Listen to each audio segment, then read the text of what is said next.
Alright, so we ended up getting a bunch of new changes with today's patch over in Helldivers 2, from weapon balance changes to bug fixes, and more importantly, we got some brand new bots to fight over on the Automaton front, as well as we got some new mission objectives that have made things a lot more interesting over on the Automaton front. So these new enemies are called the Incineration Corp, and they are as dangerous as they sound. Honestly, they are a ton of fun, but also a bit frustrating, but it is honestly in a good way. As for the new mission objective we have, there is a convoy that is traveling across the map of 5 factory striders. One of them has a stratagem jammer built on top of it, which is absolutely ludicrous when you pair these new incineration bots with this new objective and all the other things going on the bot front. It is absolutely insanity. So what I want to do in this video is I wanted to briefly go over these incineration bots, as well as I wanted to go over the new mission type, and lastly, more importantly, I wanted to give you a build that is going to be able to deal with both of these at the same time very easily. And I say that loosely because it's still going to be quite a bit of a challenge, but anyways, we're going to be calling this build the Firefighter build. Anyways, let's talk about it.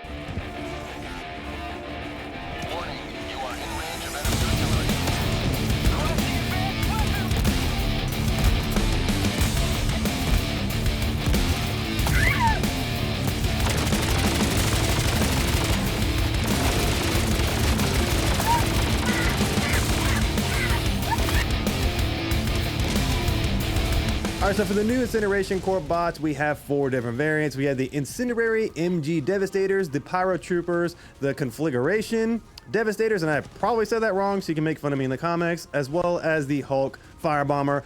All of these are absolutely ridiculous for their own various reasons. Now, the Pyro Troopers are probably the most tame of all of them, but if they sneak up on you, they can do a lot of damage because they are basically the trooper units with flamethrowers, so they are deadly if you get caught off guard. However, the Devastator variants are probably where it gets the worst, because they have not only their normal incendiary auto weapons, but they also have incendiary shotguns, so you're going to be constantly on fire from these freaking things. And then honestly, the most scariest version of all these new variants is the Hulk Firebombers, because they have a mortar on top of them that shoots fire bombs at you. They have flamethrowers, and they have like a shotgun type thing that shoots sprays of fire at you. So it's safe to say that you're going to need some sort of fire resistance against these new variants. It's absolutely crazy. So as for the new mission objective, essentially you're going to see a factory strider looking thing on the map, and you're going to see some dotted lines, and basically the convoy of factory striders is trying to move from point A to point B. And again, like I mentioned before, all of them are normal except for one of them has a stratagem jammer built on top.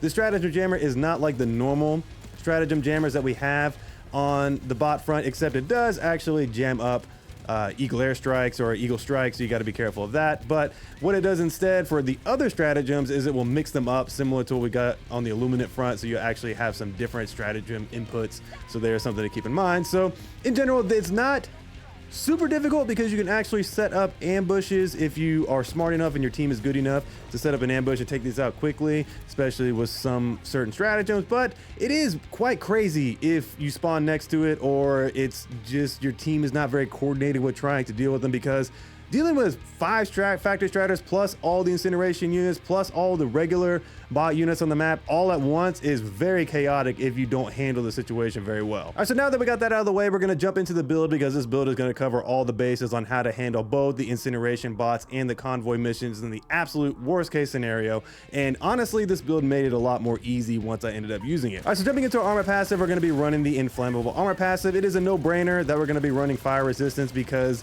these fire bots seriously are a menace if you're not running some sort of fire resistance. At the bare minimum, you can run Acclimated if you want to, but seriously, I would run Inflammable, and I would run at least medium armor, or if you have it, the heavy armor, because the good thing about the heavy armor is that it's going to not only give you that fire protection, but it's also going to protect you against ragdolling and various things like that. It honestly saved my bacon a lot, where I would have died with either the medium or the light armor, but it is really your choice. And if you also pair this with the vitality boost, you're going to increase your survivability a lot, so that is something to keep in mind as well. So as for our damage source, we're going to be bringing in the double-edged sickle. Now, because we are running the Inflammable armor passive, I figured why not just bring the double-edged sickle potential for that unlimited ammo and also the buildup and damage that it does, because it's actually very effective with the fire resistance armor. So if you didn't understand how this weapon works, basically in a nutshell, the more you shoot this thing, the more it heats up, the more damage it does, and also it increases in armor penetration all the way up to heavy armor penetration when it's overheated. So it is very, very strong, being able to absolutely scrap the Devastator enemies and the Strider units, and also being able to kill Hulks when it heats up to that maximum damage potential. So it is just very, very powerful in the right hands. And again, because we are running Inflammable, this will be able to help protect us. Now, one thing to understand too is that if you are running Inflammable plus Vitality, you will actually be fully protected from the damage you will take during the buildup. You just won't be fully protected when you are ultimately catching on fire at the higher heat element of the weapon. Now again, just to mention it again, this does have unlimited ammo, which is one of the reasons why I wanted to bring it in on this build, because I don't want to have to worry about reloading or running out of ammo with my primary weapon, because there's just so much going on that I wanted to limit my points of error, in my opinion. So that's one of the main reasons why I brought this in as well. Our secondary source of damage is something that I didn't really use a lot, but it was a good thing to have for hot swap moments, was the Senator. Senator is really good at being able to kill the medium units and the Hulks, because it has heavy armor penetration and deals a lot of good damage. So basically what I was doing is, anytime I was in a really desperate moment, I would switch to the Senator, take out a Strider real quick, take out a Devastator real quick. In rare cases, I would take out a Hulk, but I didn't use this much. You can swap this out for something like the Ultimatum if you would like, but again, I just like having something that I know is going to be able to kill whatever is in my way without killing me. So I'm already going to be killing myself a lot with the double-edged sickle, as well as there's going to be so much fire everywhere. I wanted to have one thing that wasn't going to kill me in this build. Our third source of damage, and really is going to double as a source of damage and anti-tank, is the Rocket Sentry. If you know me, I love the Rocket Sentry. It is one of my favorite stratagems in the game, and it is really, really good on the bot front, especially in this build, because basically what this is going to do is it's going to literally kill everything. We're going to be relying on this thing to be in an open area, elevated advantage, or whatever prominent position we can put it in, to be able to take out all these various Devastator variants, the various Hulk variants we're going to have to deal with, as well as to help us with the Factory Strider convoys and everything. So this is going to be a great stratagem for that. Now, the main reason why I love this stratagem so much is because it is extremely ammo efficient, deals 520 damage per rocket, and also is very good at taking a beating against the bot. So yes, it will die if it catches on fire, or it will die over time if it gets hit with enough bullets, but honestly, the bots are pretty inaccurate when it comes to the Sentry, so I feel like it stays alive a lot longer and will most times kill the enemies before it gets destroyed. So yeah, the Rocket Sentry is just very, very good and going to double as both a primary source of damage and one of our main sources of anti-tank. All right, so jumping into the anti-tank section, we are going to have a ton of anti-tank at our disposal. So the first one is going to be the Recoilless rifle. Now, I didn't want to mess around with these new bots and all these convoy things going on, so I ended up wanting to bring the best of the best when it comes to taking care of anti-tank situations. Now, it is cumbersome because it does take up your backpack slot, and you do have to go to a need to reload it, but honestly, this thing is worth it because it has 6 total shells, dealing up to 3,200 projectile damage at AP6, so it's going to easily one-shot Hulks, going to kill Factory Striders in a couple shots, and literally anything else from turret towers and everything like that, the tanks is going to one-shot them very easily. So this thing is a beast when it comes to anti-tank things on the bot front. Now, this thing can also destroy fabricators at any angle, so if you want to use it to help you take out some bases, you can do that as well. And honestly, ammo was not much of a concern with this weapon, just because I'm running so many anti-tank things that I didn't really need to rely on this so much. So I just really use this for taking out Hulks, helping take out the big guns on the Factory Striders. Took out Factory Striders in a pinch, and just in general, I use it as a on-the-go type anti-tank thing more than I did rely on it to be able to deal with the convoys, because we are going to have plenty of other things to deal with those. Primary way of dealing with these convoys is going to be the anti-tank emplacement. Now, it's no secret that this is easily one of the best anti-tank tools in the game versus the bots, and again, because we are dealing with so many things, I don't want to pull any strings. I want to bring in the best of the best when it comes to anti-tank. Now, this thing is so devastating because it has a crap ton of ammo, and this ammo deals 1,300 damage per projectile at AP6. So it's going to be able to delete a lot of enemies. It's going to be able to kill Hulks in 1 to 2 shots. It's going to be able to take out Factory Striders very efficiently, especially those guns that can take them out in 1 shot, and then you can shoot them in the face and they'll die very quickly, or the undercarriage. So overall, this thing is going to be a beast when it comes to dealing with these convoys and all the various Hulks you're going to have to deal with. And then also it has a very quick cooldown, so you can use this thing quite often. So if you want to use it to assault bases, or just in general you want to place it on a elevated advantage and just pick at a bunch of enemies, there's just so many different ways you can use this, especially with drop ships when they come in and everything like that, to be able to eviscerate any enemies coming out of these dropships and whatnot. So the anti-tank emplacement is seriously one of the best stratagems in the game, but it's especially good at anti-tank stuff against the bots, and it's going to be incredible at choke points for dealing with these convoys. And again, the thing I like to do is I like to just place these in the path of the convoy, so that way I can start picking them at them from distance. So it was very, very good. So our third source of anti-tank is going to be another on the move anti-tank option, which is the thermite grenades. Now we're not going to have many of these, so you're going to have to use these sparingly because we're not running supply pack or anything to keep these up, and then resupplies are going to be limited, so you don't want to be spamming these. But essentially these things deal 2,000 damage to any target at 6-2, so it's going to be able to kill hulks in one shot. It's going to do some good damage to factory striders,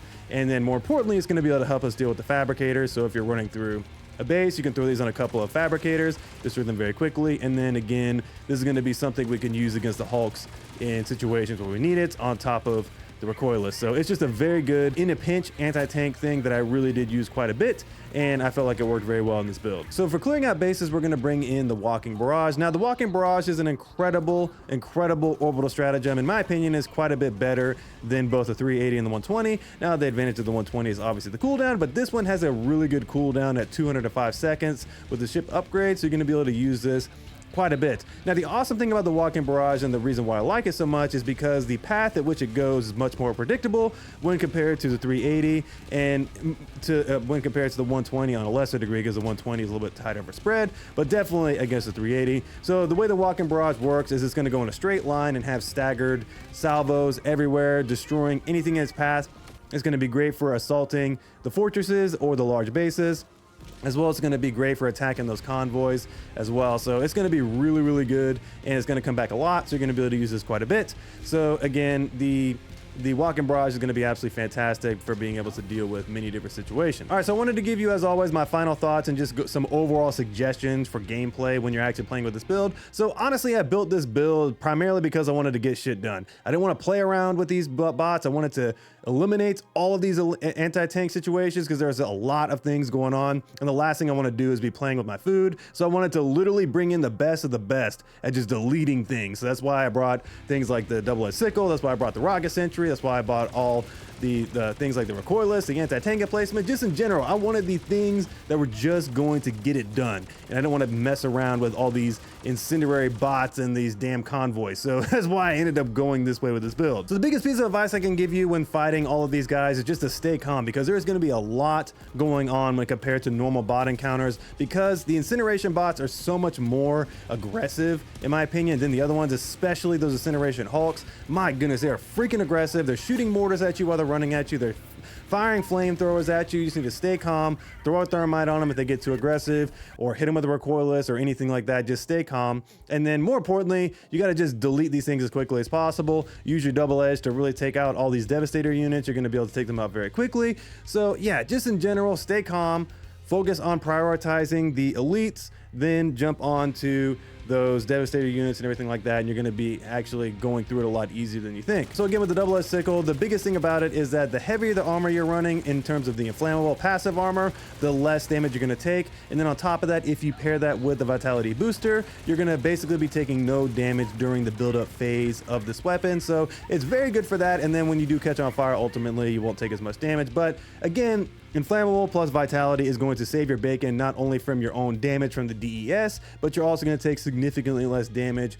from the bot shooting fire at you. And then as for your anti-tank, you're going to have a ton of anti-tank tools. I mean, a ton, between the rocket sentry, between the Recoilless, between the anti-tank emplacement, between even the senator, and obviously the thermite grenades. You're going to be able to take care of any anti-tank situation, so you're going to have tons of tools to deal with these things. Now, the biggest thing is that you want to use them in situations where they make sense, meaning that the anti-tank emplacement is going to be your Big Mac daddy thing that you're going to use. You're going to use this to deal with the convoys. Then after the convoys are done, or just in general, you're going to use this to help assault the bases, as well as to take out any situations from a distance. That's going to be your best friend. You're going to be able to use the Recoilless to be able to kind of go in intermittently, or when you're on the move, to be able to take out any elites in your path. And then obviously you're going to be able to use the thermites and the senators sparingly to be able to help you deal with things in a pinch. But ultimately, you're going to have plenty of things. And the rocket sentry obviously is going to help you out with everything. So overall, you have a ton of things to deal with, whatever is in your way. You're going to be able to just eliminate them. Just take your time, Try to time when you use these things with your emplacements and your rocket sentry. Just make sure they're in open space with elevated advantage. Make sure when you're on the emplacement, you're healing yourself. And just in general, you'll be fine. No worries, just stay calm.